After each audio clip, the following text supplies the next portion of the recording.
La pause café, une pause café internationale aujourd'hui, Fanny. Je sais que vous aimez voyager. Oui, j'aime les sujets internationaux, j'aime me cultiver. On parle de la Chine, des États-Unis, parce que ça serait quoi la fin du management toxique ? Presque, hein, vous allez voir, les lignes bougent et cela concerne bien sûr le travail.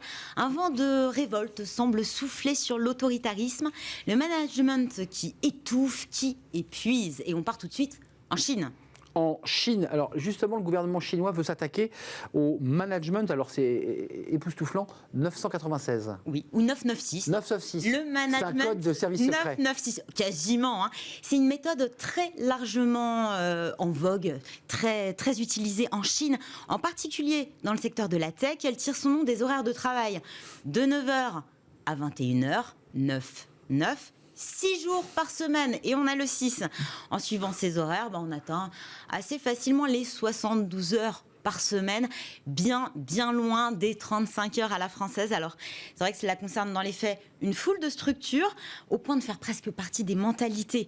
Une liste noire a d'ailleurs été publiée anonymement sur Internet, liste noire des entreprises chinoises, où le 996 ou 996 prévaut. 996, on va rester là-dessus.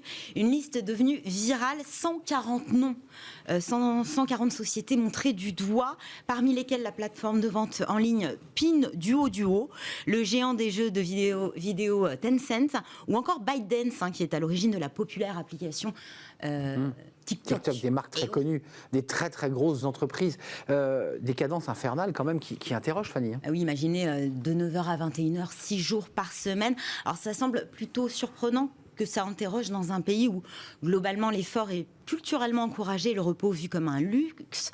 Mais ce rythme de travail effréné est largement remis en cause par ceux qui le subissent. On se rappelle, et je vous en avais parlé la saison dernière, de cette jeunesse chinoise particulièrement virulente sur les réseaux sociaux ces derniers mois, avec un mouvement devenu viral, le camping, vous vous rappelez Et non pas le camping. Non, mais on n'est pas loin finalement, vous allez le voir. Littéralement, ça veut dire s'allonger à plat. Révolte discrète, tranquille et même couchée. Ce sont des jeunes qui restent toute la journée allongés chez eux et bien sûr qui se filment pour protester contre les horaires de travail insoutenables. Et ça a trouvé tout cela un écho dans les plus hautes sphères de l'État chinois. Oui, le gouvernement chinois qui vient récemment de qualifier d'illégal le 996, la Cour populaire suprême et le ministère chinois des ressources humaines et de la sécurité sociale, oui, ils ont un ministère, ils viennent conjointement de rendre une note pour tenter de mettre fin à ce modèle. Il représente selon eux une violation grave de la loi relative à la durée maximale du travail. Alors il faut savoir qu'en Chine, c'est 40 heures de travail par semaine, mais celle-ci peut être étendue, 3 heures supplémentaires par jour, dans la limite de 36 heures par mois. Ça fait quand même beaucoup, déjà. C'est très souple. Et ça doit être justifié par l'entreprise et en cas de circonstances assez particulières.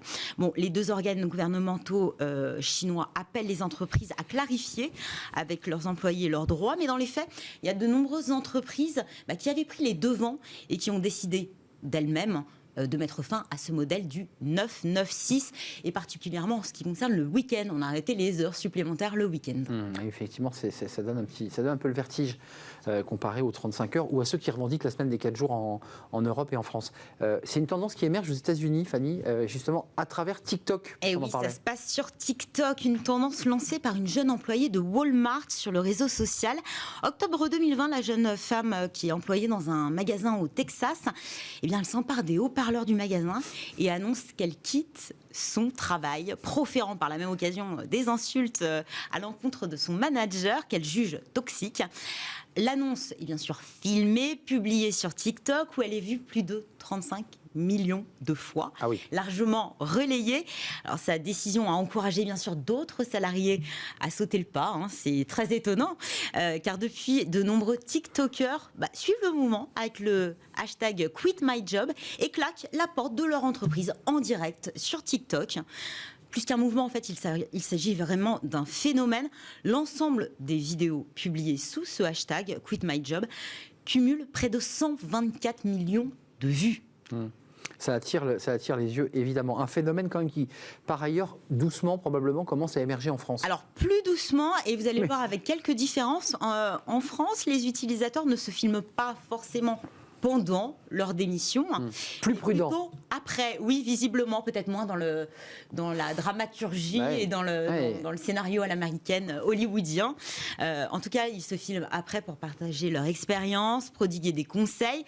Vidéo publiée sous le hashtag démission. Alors, on partage tout, hein. Mauvaise ambiance au sein de la société, absence d'évolution de carrière, absence de sens, manager toxique. C'est un peu le balance ta start-up version TikTok. En tout cas, ces néo-démissionnaires partagent sur la place publique leur ressenti sans se soucier forcément des conséquences que cela peut avoir.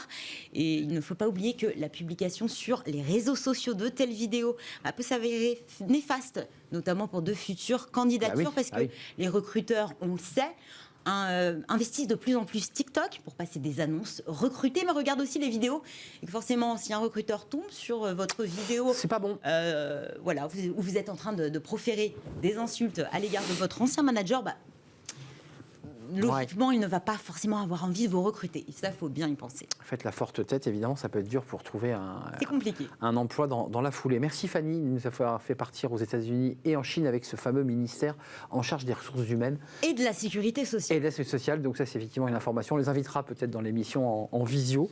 Merci Fanny, on se retrouve demain évidemment. On fait une courte pause et juste après, Alain Griset dans un grand entretien, ministre en charge des PME, eh bien on va balayer évidemment à la fois le bilan de la stratégie économique du gouvernement, mais aussi tous les sujets qui sont sur la table, le PGE, évidemment le pass sanitaire, et puis la situation de certains secteurs économiques, le tourisme, la culture et des villes, Paris notamment, impactées par le manque de touristes. On fera le point juste après cette courte pause avec Alain Griset, ministre des PME.